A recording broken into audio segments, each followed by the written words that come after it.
Elliot sat alone in his small, cluttered apartment. The walls seemed closer than ever, pressing in like an invisible cage. His thoughts had grown louder over the weeks, a cacophony of voices that whispered, screamed, and mocked him.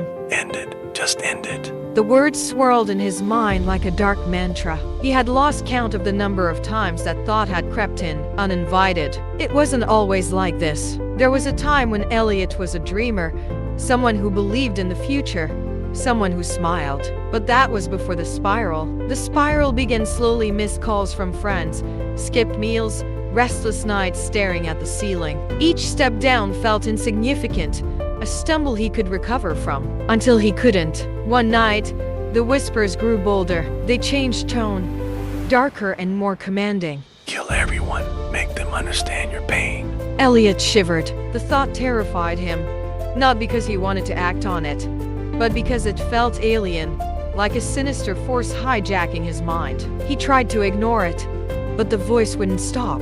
He found himself pacing, muttering under his breath. Why do I think this? What's wrong with me? He screamed into the empty room, his voice cracking, his chest heaving. He slammed his fists into the wall, hoping to drown out the noise. The pain grounded him, if only for a moment. Days turned into weeks. Elliot became a prisoner of his own thoughts, afraid to seek help, afraid to be judged. The weight of shame was unbearable. He would stare at his reflection, barely recognizing the hollow eyes staring back. Maybe they're right. Maybe I don't deserve to be here. But one night, in the depths of his despair, something unexpected happened. As he scrolled aimlessly through his phone, a video popped up, a stranger talking about their struggles with mental health.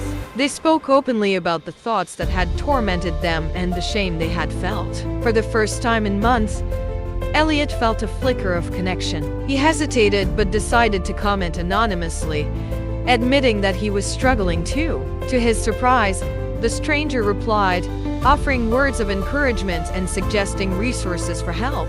"You are not your thoughts," they wrote. "You're so much more."